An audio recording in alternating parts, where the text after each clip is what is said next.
Think of your worst childhood fear and make it 5 times as ridiculous. And that's what we're talking about today. I just started watching the show Welcome to Derry. And this is really just about episode 1. I've already watched episode 2 as well. I'll talk about that later. Episode 1, right off the rip, lost child, a little bit of a loner, kind of just like a breaking the rules. He's the cool kid in town, right? Except he has no friends. And people think he's weird, I guess. There's some suggestion that he gets beaten by his family and he's abused, I mean, that's like the trope that's in it, right?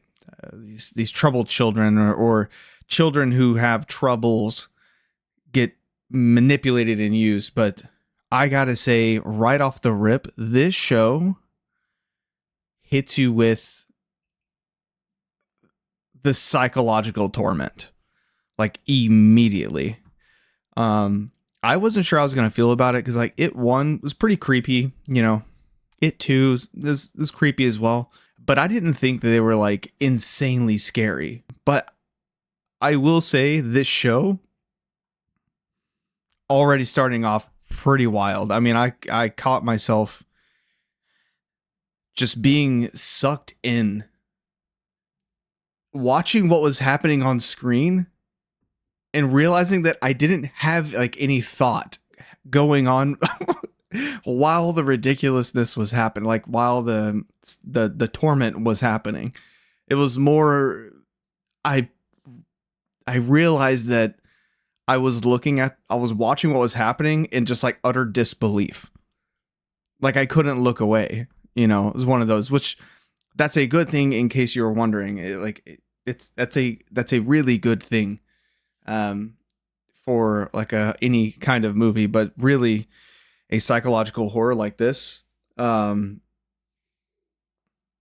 don't really get like weirded out too easily.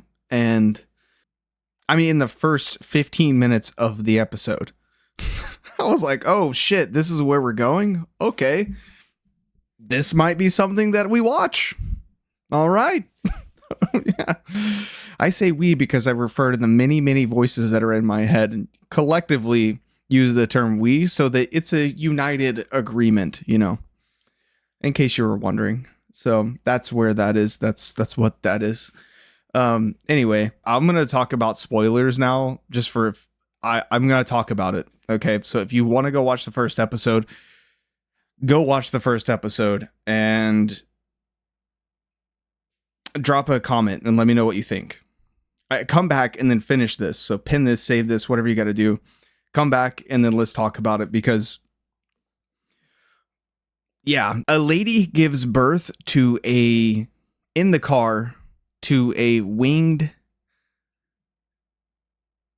demon baby, fleshy demon baby with a head growing out of its right pec, like over here as well. It flies around the car and smashes into the windows. The husband and wife and the boy and the girl are just laughing. That like creepy, like, like horrific laugh that like they're at like someone's birthday,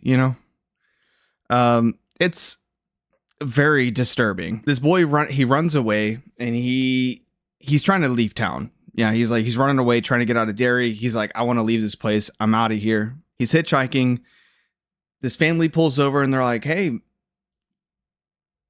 do you need a ride somewhere? And he's like, anywhere but Derry. Anywhere but Derry. And they're like, cool, we're going to, I think it's somewhere in Oregon, Portland. And he's like, great. Hops in the car and they give him a blanket. And they're like, hey, get warm. It's fine. We're on our way. And the boy says something. I don't remember what it is. But then the little, like, their son sitting in the passenger seat just starts spelling the word. And they're like, oh yeah, it's he's obsessed with spelling. He loves spelling. His favorite thing. You should spell these words and spell that word and spell this word. And they're like, oh my God, it's so good. And while he's spelling stuff, the daughter casually reaches forward and pulls out a plastic container. It says liver on top. You're like, oh, she's going to have a snack. Pulls it up, peels it open, and it's raw liver. Bloody. She sticks her little grubby fingers in it and begins to sniff it. Just smelling it. And the boy's like, what the hell? And she shoves her fingers in his face. Hell yeah. Anyway, that's in that moment. So the boy's just spelling it in the transition from just normal family in a car to the deranged, like psychological horror side is so smooth. That's whenever it like makes a weird transition. The daughter gets angry at the boy because he's having difficulty spelling the word trouble. She turns around and says, calls him an idiot, spells it for him, and then, but it's like really aggressive. And then the mother's like, hey, be nice. And she goes, I am nice. And looks at the other guy, the new guy, the kid that we've been following along, and says, when I want to be. And the wife goes, that's my little harlot. Couldn't glue those legs together if you tried, I tell you. The husband laughs at it and says, it reminds me of her mother. And then that's whenever the whole family just starts maniacally laughing in the car. And then it just kind of goes downhill from there. Again, there's this transition where they're leaving Derry, and then the boy notices that they're actually coming back to Derry. They pass the welcome to Derry sign. He's like, what the heck's going on? And nobody's responding to him. And this is when the mother starts asking the boy to spell other things like the word vasectomy, necrosis, and then asks him to spell kidnapping, maggots, strangulation. And this is when the mom starts breaking the fourth wall. She starts looking down into the camera at us, the audience. Dude, it's so unhinged.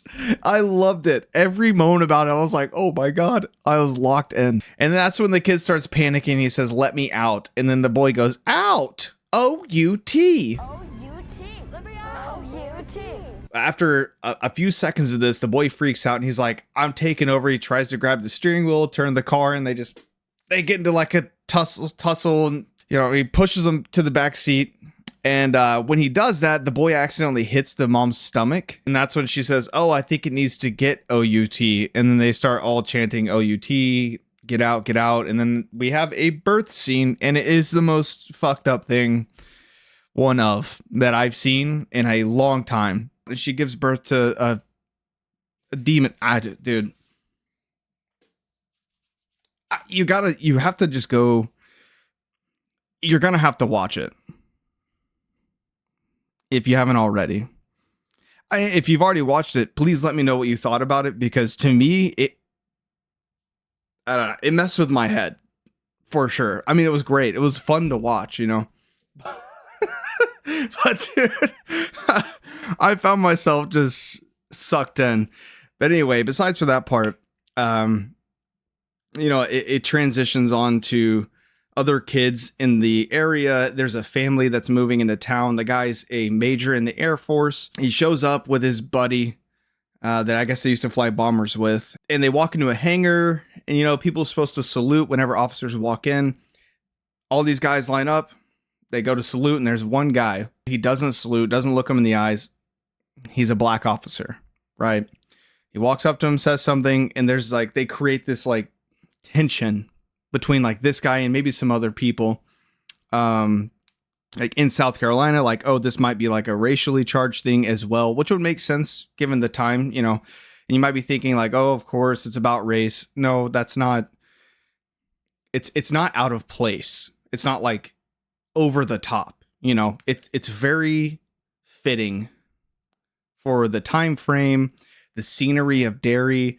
The town is a little weird, There's a lot of things. You know what this makes me think of? It kind of gives me the same vibe as Get Out. And I thought about it because of the way this town was acting, and but it just has that same just disturbing feeling where you're like, ugh, something is going on here. And I don't think it's not just a race thing. That's part of it because of the era that they're in, but just the town is unsettling. It's got the worst vibes. When they start introducing some of the kids, one of them, she's a bit of a weirdo, and there's a scene where she goes to open her locker and somebody put pickle jars in there, and she opens it. One of the pickle jars falls out, busts on the ground. She's very distraught by this. Some of the kids are laughing. So there's something to do with pickles. We don't really know what's going on. She's got a super dorky friend who's like trying to become popular with these kids named like Patty Cakes or something. It's 3 of them, and it's dumb. Her friend, I will say, the dorky friend, I don't care about any of this stuff at all. This all just seems like background noise a little bit that her character does. Maybe she'll be more important later, but her character right now makes no sense.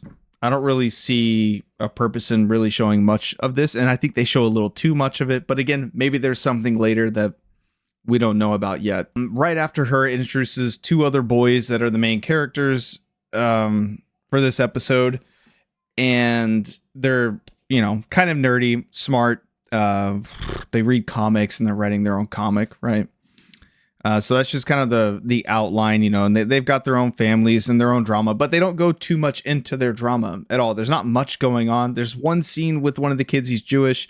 He's talking to his father about some stuff, and his father freaks out about the comic. Is like, stop living in fantasy land and pay attention to the world around you. And he obviously doesn't like it.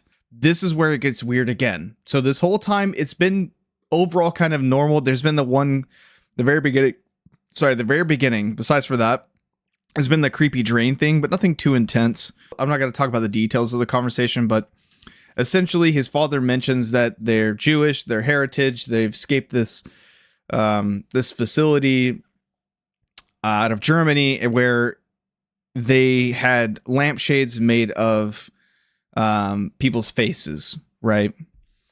From Nazi Germany, right? So the kid now is horrified by it. So what do you think happens? He has a scare fit. I don't want to ruin every bit of it, but it's pretty sick.